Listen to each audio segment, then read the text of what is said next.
period. So we should see more people who want to come to Chiang Mai. That being said, it means that there are going to be more demand, right?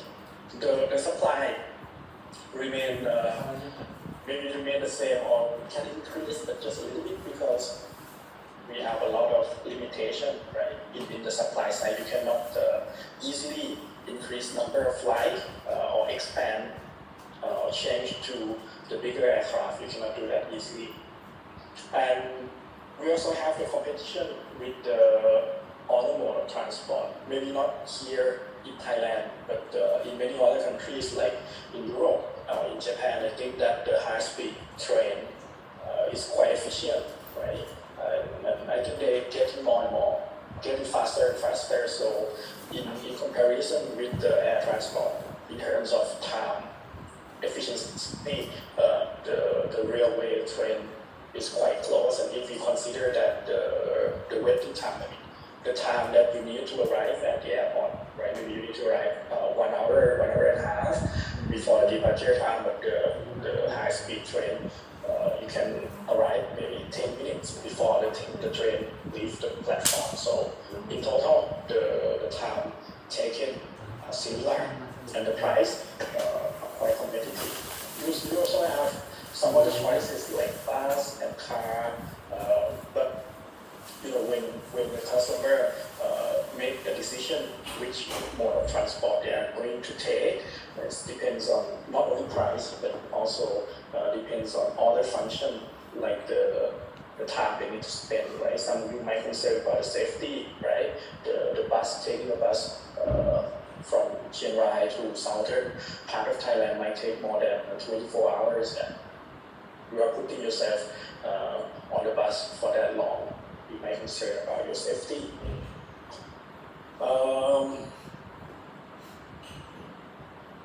And the route expansion, as I mentioned before, it's quite hard for the airlines to extend the demand or to operate the new route without, extend the supply without the demand that are ready for them to harvest. Let's say if you want to open the new route, you must that there are going to be enough customer to fill up your aircraft. So that's why I said for the airlines, it is very hard to do things in the sudden, right? If you might know that, okay, in seasonality, in the high season, there are going to be a lot of customer, a lot of passenger, but you cannot just increase the number of flights to capture all that increased demand, right? There are going to be some portion of the increasing demand that spill off.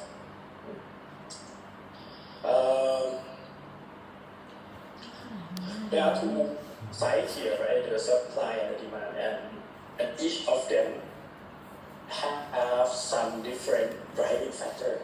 Let's say the supply side got influenced by the government policy, the number of competitors in the market too, right? If the market is saturated, in this case, which means we already have a lot of airlines in Thailand that's operate, let's say domestic flights. So this kind of circumstance limit the supply increasing, right? Also the government policy like bailout, incentive, tax reduction, and open sky agreements can increase the demand too. For open sky, for example, if before the open sky, the international flight in Thailand was controlled by Thai Airways and our counterparties. Let's say to Japan, you can take a flight with Thai Airways or Japan Airlines, but after the open sky, we see that more and more low-cost airlines like SCX and some private airlines like ANA also operate this route too. So we see increased number of supply. And of course the price. The price is something that affects both supply and demand. Depends on the price levels, right? When the price goes up, the supply will increase and the demand will decrease. And the inverse is that when the price goes down, the supply should decrease and the demand will increase until they, we have the optimal price like that. So the supply side means the ability of the airlines to provide the service for the passenger. It is the capacity of that the seats, the number of seats, right, and the capacity that the airlines can offer to the passenger. And for the cargo, is the space, right, the space that the airlines can offer to the cargo. I'm not sure I have something in next slide, but I should mention here that we measure the available level of supply not only by the number of seats. If you still remember, we still need to take into account the distance. So we have the indicator that we call ASK or ASM, depends on which unit of distance that you use. In Thailand, we might use ASK, available seat kilometers, right? So you need to take into account the distance to not only the number of seats. For freight, available freight ton kilometers or available freight tons miles is the maximum weight that the aircraft can carry, multiplied by the distance that the aircraft will fly. Okay. So that's our two indicators that we use to measure the supply of the airlines. On the demand side, the demand is defined by the desire to purchase a service. In this case, is the desire to purchase air transport service, both passenger and cargo. And on the demand side, you have revenue passenger kilometers or revenue passenger miles is the indicators that we use to measure the level of demand in airlines business. Okay. Price elasticity. Price elasticity means how much your customer is sensitive to price change. If the price change just a little bit, but it impact huge amount of demand fluctuation, we say this is the high price elasticity situation. If the price change just 10 baht, and then it can impact the level of demand or impact your decision making when you buy an airplane ticket. This is high elasticity situation. The low elasticity, on the other hand, is that even the price change a lot, but the level of demand doesn't change that much. Which also depends on many things.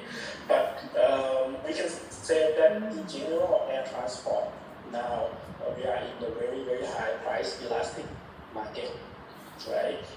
The difference of 5 to 10% of a ticket price, like maybe just 100 baht or 200 baht, and that can change your mind, right?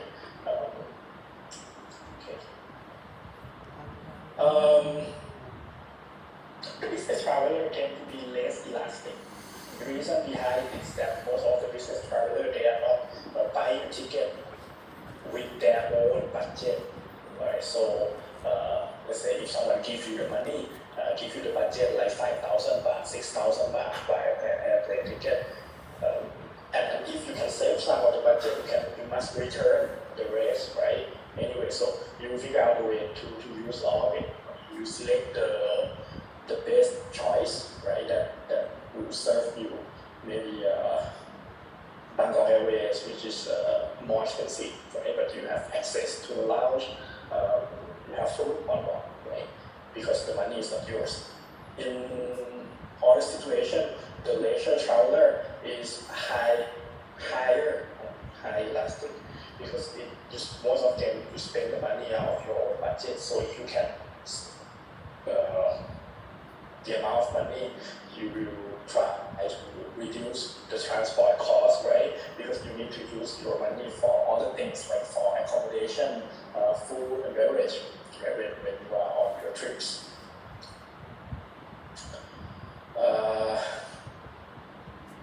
And in airlines business now, there are different types of pricing strategy. strategy, fixed pricing, cost plus cost margin plus marginal cost pricing strategy, fixed price subscription pricing, those kind of things. But in airlines now we use what we call the dynamic pricing, which means the price keep changing.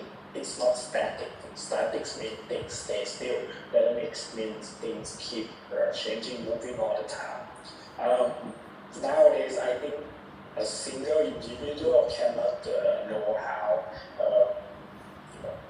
the airlines show this price to you. They use a very sophisticated and advanced computer and algorithm, and now they integrate the AI, artificial intelligence calculation tool, so the price can be very specific to a specific group or customer, specific target. Depends on the booking windows, right?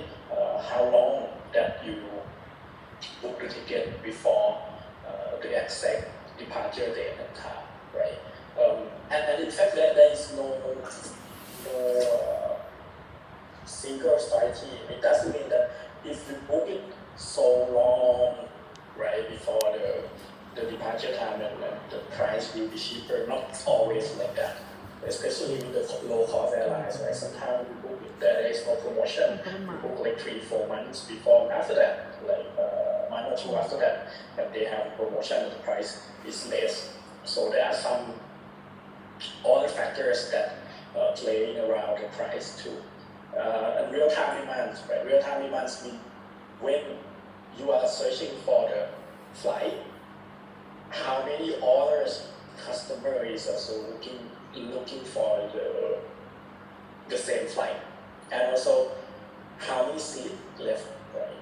So there are some different rationale to it too, right? Sometimes if the airlines will try to sell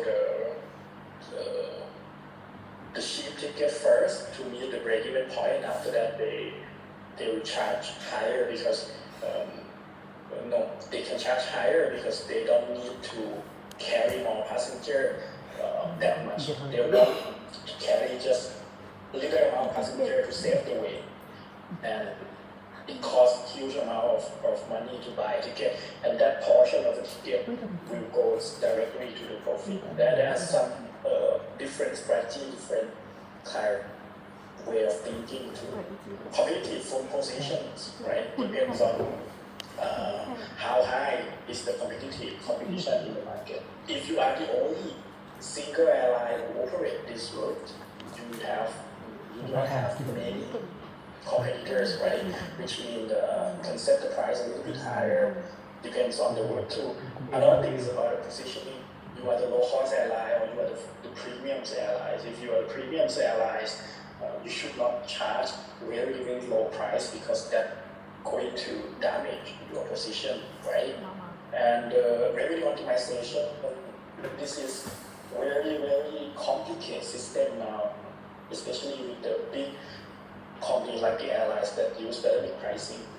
There are different algorithms that behind the scene to make the most efficient way to generate highest profit ไฟล์ possible. เดียวของเขาคือหมายถึง1 ไฟล์ There are some calculations, Oh my some God. formula, but I don't think single human individual โอ้ไม่ตัดไอ้ can จอห้อง calculate จ and บๆ give อะ the exact number now. Like 15 years ago, maybe you do not have many flights, you do not have many passenger, many other airline things can be slower. And the government have a lot of แต่บิ๊กไม่น่าจบที่1 ทุ่มนะตรงนี้ In this case, the government is the domestic ซื้อกาแฟ government, ซักครีม national government, and also the global government. In this case, is the ICC, No. right? The อาจารย์เจมส์ใครจะติววะ regulation, right? Government, in this case, is the ไอ้จริงๆเขาออก ICO that issue the SARP, ถ้า right? เขาออก So เวอร์ the ชันเทคคอม airlines ไง need to เขาบอก follow these อ้า guidelines. เวอร์ชันเทคคอมไงแต่แกเมื่อกี้ที่อาจารย์ท็อปแกบอกเกี่ยวกับการที่ว่าเราเขียนได้ไหม understand that. ไม่ And ใช่ also, ไม่ แต่เนื้อหาประเด็นคือจะแต่ไม่น่าใช่วิชาแก ไม่เกี่ยว easy for someone to enter into the market. Or we can say that entering barriers is very high in this industry. It requires a lot of money, it requires a lot of effort, right? Many process before you can operate the airlines. And another part is about the consumer protection, like in laws and regulation kind of thing. In Thailand, you have the domestic air passenger protection, not the acts. I think this ministry announcement เป็นประกาศเป็นกฎกระทรวงนะครับไม่ได้เป็นพระราชบัญญัติของประเทศไทย In EU, you have EU acts 141 that ที่ will มันอะใส่ออกไฟเนี่ยใส่ไปใน KM ไอจะไล่มาแล้วก็ให้มันฝังออก So ICO also have their own, let's say the big ขออนุญาตหมุน พิงอะไรแก one กูละ quite เรีย open, งพิง quite open. ICO have the ไม่เอาแต่ยกตัวอย่างเลยอะที่ทำให้เราก็พูดถึงตรงเนี้ย compensation level, คุณ most ก็ of the ทำ countries ไม่เอาแต่ยกตัวอย่างที่ตัวเองอ่านมาแล้วมันออกสองไหมก็ แล้วก็ไม่รู้ เหมือนแกทำไมต้องยกตัวอย่างอะไรก็ไม่รู้ oh here this was the oligopoly เหี้ยที่สุด คนได้ลูกคุย is the word that we use to describe the market characteristic. Let's say on one hand you have full competitive market that you have a lot of company trying to develop the product, right, that have significant differences, right, different function. The price are also different. The price range start from very cheap to very expensive. If you cannot think about it, you think about the smartphone, right? You have very cheap smartphone, 2,000 something, right? ขาด That file can be used. Have a touch screen you can text, and you have ยากที่จะทำตาม range ก็ for ถือว่า like กดมันเยอะอะไรอย่างเงี้ย range for อ๋อโอเค 50,000, 49,000 baht. And you have ultra เยอะกว่าที่จะเข้าไปถึงใน virtual ตลาด VIRTU. Virtual is around มาแล้วเหรอ 50,000, 100,000 something. So this is a full community ทำงาน market. เลยอ่ะ A lot of player, a lot of business, a lot of brands selling the product which have a different range of price, different quality and function. And this is full competitive. On the other extreme side, you have monopoly, which there is only one seller, one business. It's easy, like in Thailand. It is very easy to think of the electricity, right? You have no choice. Electricity, the water, right? You have no choice. You have one service provider, which เป็นบาท in a way, monopoly market will give a lot of power to the business. In this case, it's the electric service provider, right? They can charge a higher price. You can complain, but so what, right? So oligopoly, let's say, is the ยัง two step from the monopoly. ก็ไปแล้วดิ Not even in meter, but let's say two step from the monopoly. You have several player in this market, and the thing is that the characteristic of the product, they are not quite different, right? ร้านอยู่นั่นอยู่เดียว It's the things that explain the characteristic of ไม่ airlines ใช่ market. 300,000 You have several 300,000 airlines, not more than 10 operating in Thailand. And the core function is the transportation, right? I don't think that you 20 บาท can เวอร์ totally distinguish the service quality or the significant attributes of Air, Lion Air and Vietjet. Right? You cannot really tell เขาอะพยายามที่จะอธิบายให้มันเห็นภาพแต่มันไม่เห็นภาพเลยที่เขาพูดมาพี่ยาพยายามตั้งใจฟังแล้ว That it's going to be high competitive เหมือนอยู่ในโลกของตัวเอง market. Most of them fight with price strategy because the product characteristic cannot be so different, right? And it can come from, as I mentioned, the high barrier to entry. you need to invest a lot. You need to pass through many process, submit a lot of document, and most of the document are very complex, and so it's quite hard to get the new airlines entered into the market. And when we talk about the market, we talk about the demand and supply. So one important thing is the demand forecasting. Why this important? Because first of all, the demand is out of control. I mean, out of the control of the airlines. The airlines have control over the supply, right? You can control the supply in terms of how many tickets are you going to sell, let's say, or you are going to operate a new route, you are going to stop one route, so you can control it. Not instantly, not like at the certain place, but the demand is quite out of control of the airlines, right? But the only thing you can do is to forecast, to guess how much the demand is going to be, what is going to be the pattern of the demand in the next 3 months, 6 months, or even next year, next 3 years. Different way that you can use to forecast the demand. The real and classic way is to use historical แหลก data. เวลาคนอื่นชิบหายเลย แล้วข You อง see เองออกแค่ตัวเดียวด้วยซ้ำ the last year, and then you think that you figure out that okay, for this year it should be a similar, this kind of thing. Some other more sophisticated model like regression analysis, and some more sophisticated modeling, right? That use computer. Now you use the AI to forecast the demand, which will provide, let's say, more accurate result. So what do we use with this? So you can use this data to plan what? Plan your capacity, right? How many flights are you going to operate during a specific period of time? Which type of aircraft you are going to use, right? It will help you when you need to make a decision, right? To stop this specific route or not, or to operate new route. So that's why it's important. Okay, I will not go deep into this one because I think I have covered most of the thing. In conclusion, let's say in conclusion, to make it short, technology have changed a lot of things in the business, not only in airline business, but in most of the business. But in the context of airline business, yes, dynamic pricing is possible because of technology, right?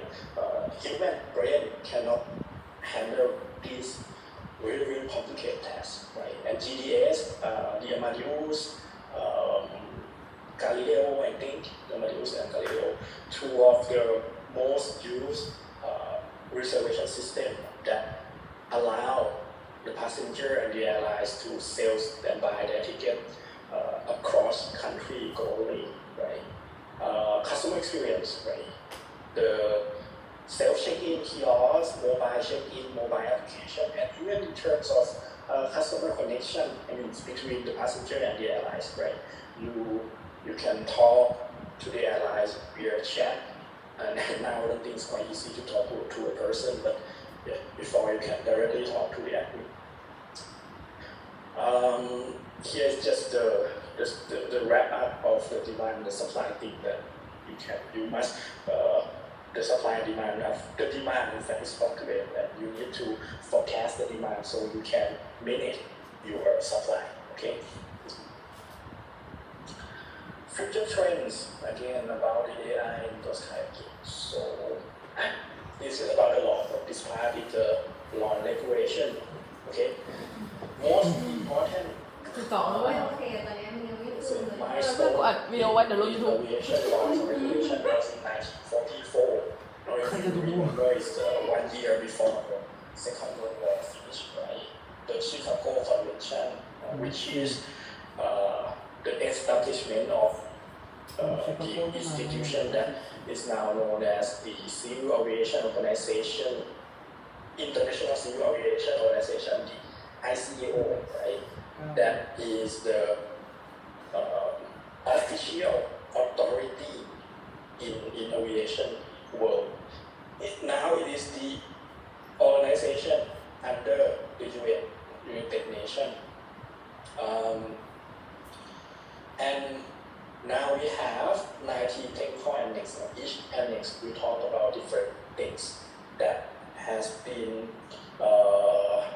ratified by 1944, and some of them, I mean, at the beginning we got maybe 10 or 14 an exam, I don't remember, but after that several of them has been added and ratified.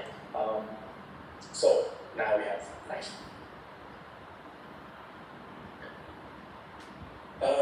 And Annex 16 is about environmental protection.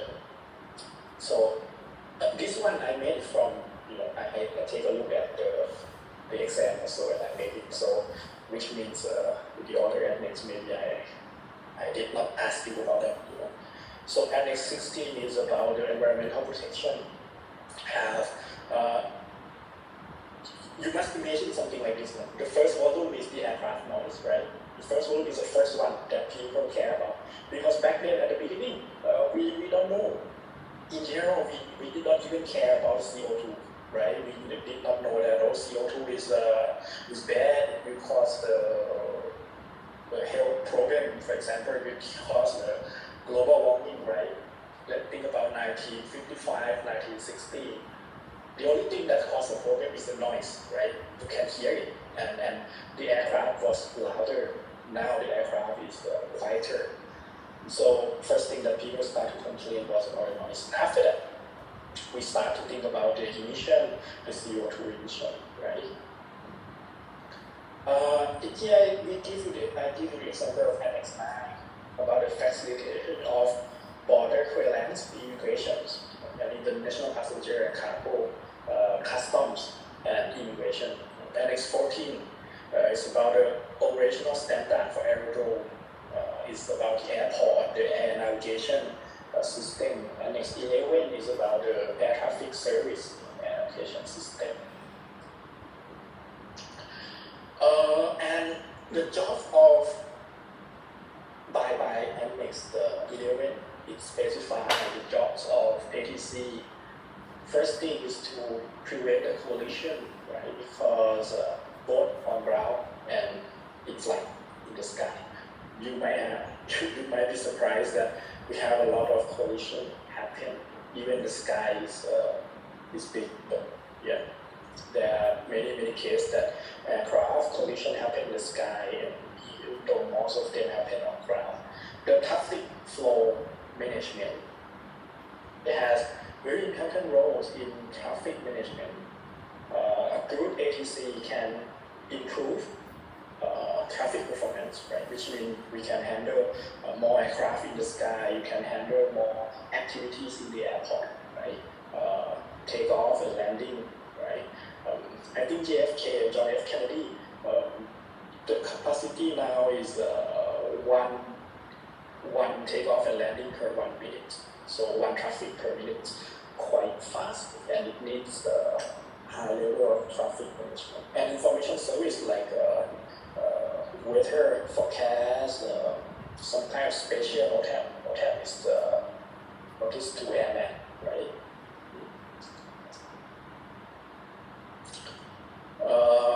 And here, I also mentioned about the authorities that has the job to respond for most of the license, most of the certificate. So it depends on the which nation are we going to talk about. Each nation, you have their own civil aviation authorities. Like in Thailand, we have CAAT, right? In Europe, you have EASA, EASA. In the USA, have this name, FAA, Federal Aviation Administration, right? So remember this name, that they are responsible for license issue. And in aviation, airline is the biggest part, right? Airline is the part that most of the people we get in touch with, but the airport is also important. Without the airport, you cannot fly, right? Okay, there are two main parts of the revenue that the airport get. First one we call aeronautical revenue, which is the revenue that comes from operation of the airlines, operation of the aircraft, right? For example, landing fees, takeoff fee, just service charge, aircraft parking, cargo handling fees, and the usage of the facility or airport facility like the jetway, the pushback trucks, and even the fuel refilling fees, like the other parts, all of them are non-aeronautical revenues. And now the business model, most of them, around 50, 60, 70% of them come from non-aeronautical revenues. My cat is scratching the curtain. Come from duty free. In Thailand you have King Power, right? In Korea you have Lotte, duty free. Car parking. You might have known that parking a car in the airport is very expensive, right? In Chiang Mai it's 100 baht per night. And property rental, like the hotel, in Chiang Mai we don't have, but in Suvarnabhumi you have Novotel Airport. Food and beverage, advertising space, right? If you drive to Suvarnabhumi in the entrance, you're going up the bridge, right? And you see the big billboard. And low-cost carrier terminal strategies. With the merging of low-cost airline here, I give the example of KLIA2, which is the airport dedicated totally to the Asia. And in fact, Asia built this airport. Asia give the money to the government to build this airport. KLIA is Colombo International Airport. You have KLIA 1, KLIA 2. For KLIA 2 is Asia, right? Easy to remember if you take a flight to Malaysia or you take a flight from Malaysia. If you fly with any airline that is not Asia, you go to KLIA 1. If it Asia, then KLIA 2. So why? Because the operation pattern and operational characteristics are different. For example, you have rapid turnaround. Most of the low-cost airlines, you operate short flight, domestic flight. Even if it is an international flight, it's not a long-haul flight like 7 hours, 8 hours, 10 hours, like that. You operate a maximum of, I think, maybe 4 or 5 hours. Like from Thailand to Japan is around 5 hours. You will not see the flight like 13 hours, like Asia to Europe, this kind of thing. So high turnaround, right? You need a lot of volume, right? High volume, as many flights as possible, and you rely a lot on operational efficiency to reduce the cost of the airlines. So sometimes you don't need to have a jetway in that terminal, right? If the low-cost airline will not use it anyway, why you should have it, right? So and also the design of the terminal can be different. I mean, you don't need to have a lot of luxury store, those kind of things, right? If you go to Suvarnabhumi, you can find a lot of luxury restaurant, and in Singapore, in Changi, you have a lot of luxury restaurant in Terminal 1 and 2, I think, and in Changi you have Terminal 4, right? Which is now the budget terminal.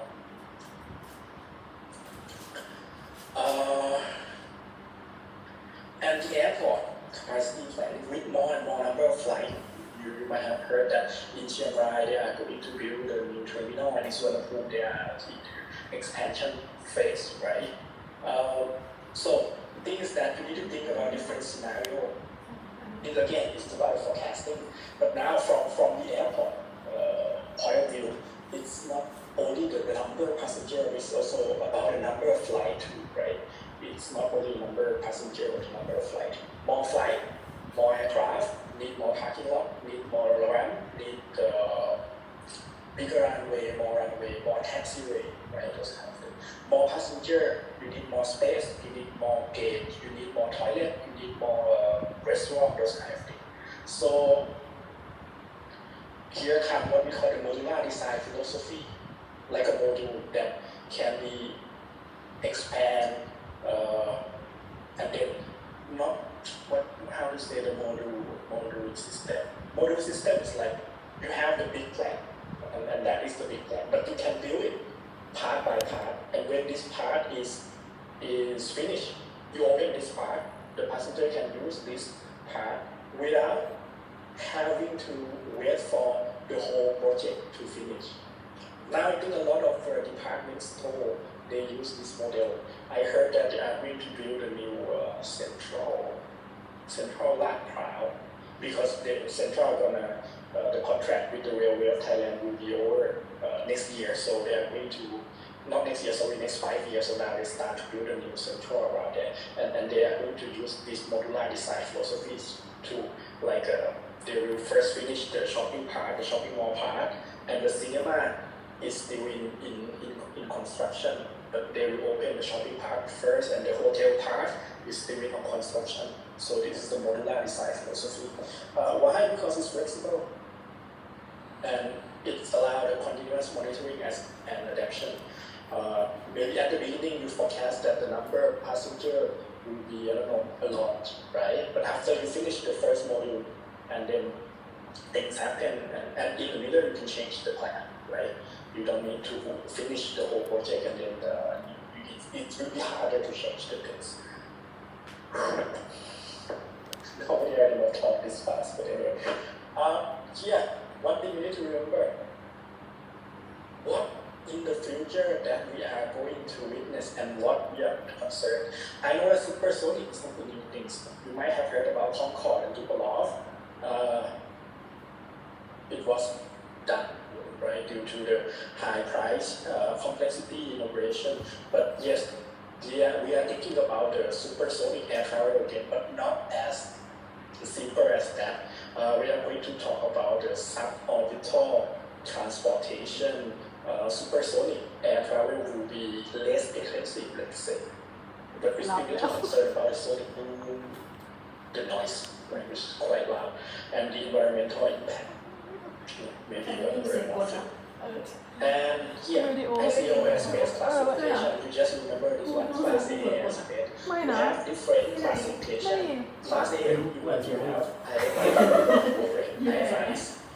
เฮ้ยอันนี้เขาสอนคนเดียวปะเนี่ย จริง ไอ้เหี้ย กูหลับเป็นตื่นหนึ่งแล้วเนี่ยทุกคนป่ะ And is for separation service. แบบ ACQRS แบบอยากหายใจแล้วร่างกาย IFR ไปเอาขยายดูนะ transponder refinement. ไม่ไหว Some other classes you can operate under VFR. คนละชั่วโมงเว้ย โอ้โห คนละชั่วโมง In Thailand, I think สามคนเวอร์ Sophia Space. ตายคือถ้าเราเปิดนาน But เอาหมด I have experience in Brazil, which is quite big. You fly the ที่พักมัน